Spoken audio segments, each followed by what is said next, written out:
Copy SSC English second পেপারে বইটি থেকে কমপ্লিটিং সেন্টেন্সের প্র্যাকটিস পড়া হচ্ছে। তো 43 বা 43 নাম্বারের এতে প্রথমে গ্যাপ, তারপরে আছে is a joy forever.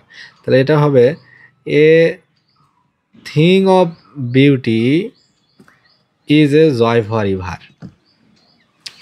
এটা জন কিটসের একটা কবিতার সংলাপ যে a thing of beauty is a joy forever, অর্থাৎ কোনো সৌন্দর্য বিশিষ্ট কোনো সুন্দর কোনো জিনিস তার যে আবেদন, আনন্দ, মজা সেটা দীর্ঘদিন চিরায়ত থেকেই থাকে।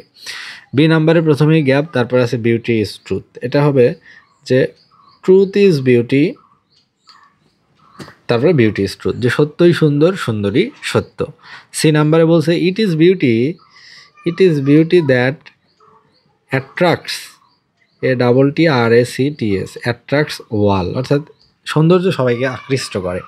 ডি নাম্বারে বলছে উই